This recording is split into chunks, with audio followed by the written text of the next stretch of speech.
Isang magandang araw mga ka-agri.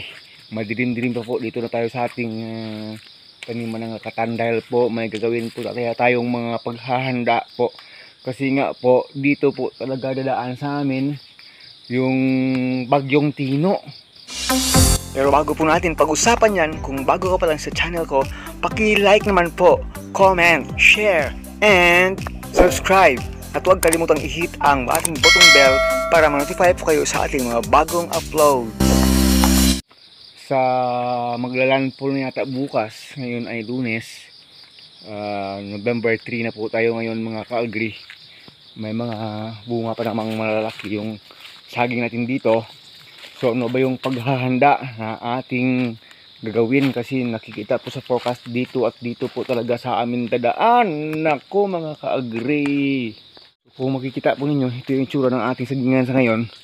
Pero mamaya ipapakita natin sa inyo magiging itsura nito pagkatapos po tayo may ginawa dito. Ano ba yung unang gagawin natin dito? Paghahanda. Yung unang gagawin ko po dito ay magdi-leaf po tayo ng hindi lang basta simpleng di-leaf.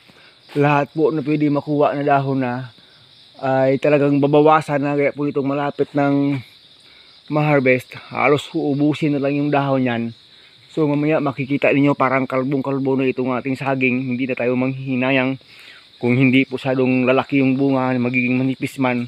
Basta hindi lang po sila matutumba.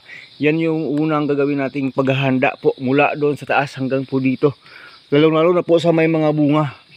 Kasi po magiging mabigat po yan pag masyado saturated na yung lupa bukas at basa yung dahon at dadaan yung malalakas na hangin. Nako mga ka-agri, hindi natin alam kung ano mangyayari, bahala na si Lord.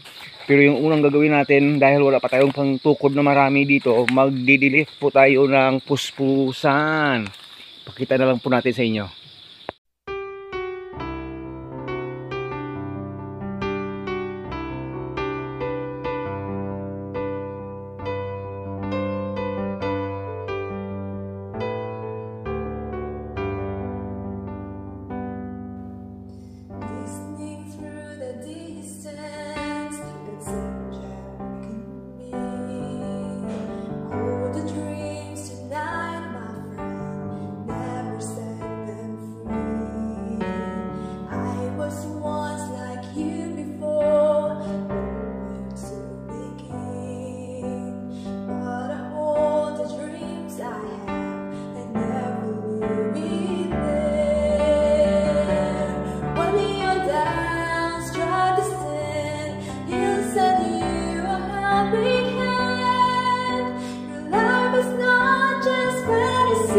All the dreams and be apart. Don't give up, never stop. He will help you reach the star. Though maybe you don't understand, all the dreams and trust His heart.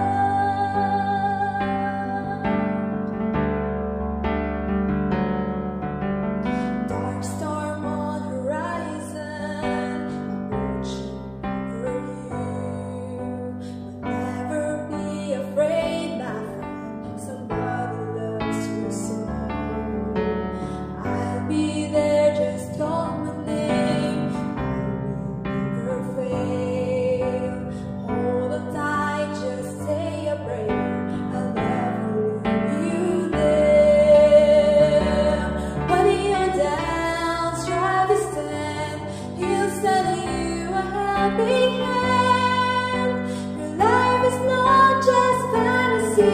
all the dreams and be apart. Don't give up, never stop.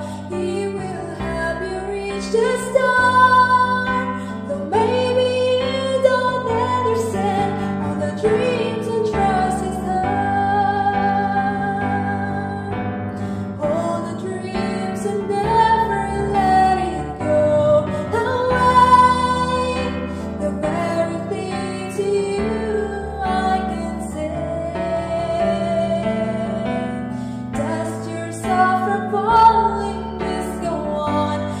we'll see, you and me together, all the dreams forever.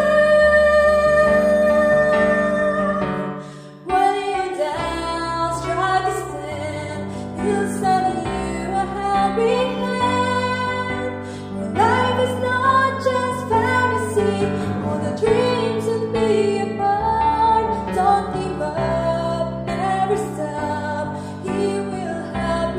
reach the star. Though maybe you don't understand all the dreams and trust is hard. When your doubts try to stand, He'll send you a helping hand. Your life is not just fantasy, all the dreams and be apart. Don't give up, never stop. He will help you reach his star. Though maybe you don't understand. So yun mga ka-agri, talagang konti na lang yung dahon na itinira natin sa taas. Yung iba, 4 na lang talaga.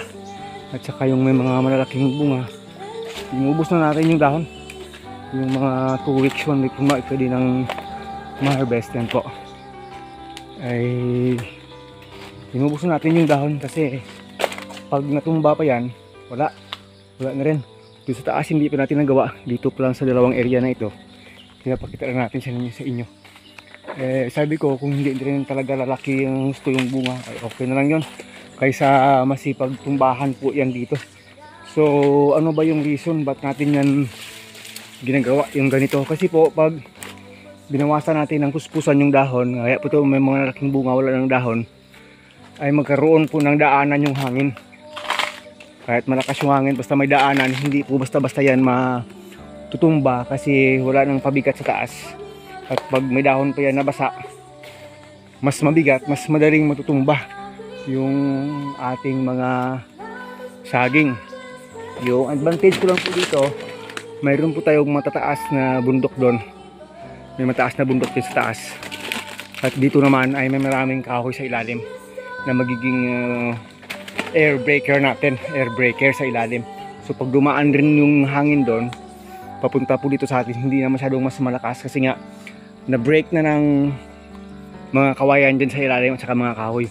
Kung doon naman ay medyo aapaw na kasi may bundok dyan sa taas. At kung dito naman mayroon ding malaking maliit na bundok dyan. At doon, dito po tayo sa ilalim parang sa valley area Basakan ito dating taniman ng palay. So yun yung advantage natin. Pero hindi po tayo makampante talaga mga ka-agri kasi kahit naman ganyan, bagyo yan Pati kahoy, kaya niyang ano yan sirain yan Sabi nga baka abot kami ng signal number 4 dito. So yun, ipasadyos na lang natin, si Lord na lang bahala. Gagawin na lang natin yung mga natutunan natin mulat sa Paul na tinuturo na rin sa amin. Tunda natin next week sana pwede na itong ma-harvest. Yun po, malaki na po siya. Inubos ko na rin yung dahon. At saka yung ibang mga lakatan natin na kung harvest nga yun pwede kaso lang wala sa timing So yan lang muna yung magagawa natin sa ngayon mga preparation. Yung next na preparation natin mga ka-agri, bago dumating yung yung tawag yung bagyo, yung sa kambingan na naman natin kasi bukas darating na mag-prepare na rin tayo para sa kambing. Yung pwedeng makumpay dito, kumpayin lang lahat kasi baka bukas hindi na sila makakalabas buong araw. Wala tayong magawa, hindi sila makakalabas dahil sa ulan. Yun yung problema. Tingnan niyo po, sumisikat yung araw, sumisikat. Pero yung landfall niya kasi bukas dyan sa area ng tawag summer area. So pag ganun po nung naglandfall doon, dito maulan na yan dito. Masyadong madilim at maulan na yan dito mga ka-agri. So yun, kung makikita ninyo, okay pa sana yung ibang dahon kaso lang anin mo yung dahon na okay pag natumba ito. So kung may matitira dito sa awa ng Lord, pasalamatan na natin. Kung wala, salamat na rin. So wala tayong magagawa, nature yan wala tayong magagawa. Ano ng Panginoon yan pinahintulutan ng Panginoon yan sa kanya ganun siguro ng mga saging. Payat na payat ng tingnan kasi nga konting-konti na yung dahon sa taas. So hanggang dito na lang muna ito kasi mag-prepare pa tayo ng pangkumpay. Pero before yan, uubusin ko muna doon sa taas ng pwede kong makunang mag-lift yung mga matatangkad na may mga malaking bunga. Yun yung problema yun yung pinaka madaling matumba pag may bunga na at mabigat na sa puno. So sige mga ka-agri, mga kasaging, mga kalakatan, hanggang dito na lang muna Agritechnics TV. Dasal-dasal lang, panalangin lang kung saan ba't makakaraos na rin tayo pagkatapos po nito. Bye bye!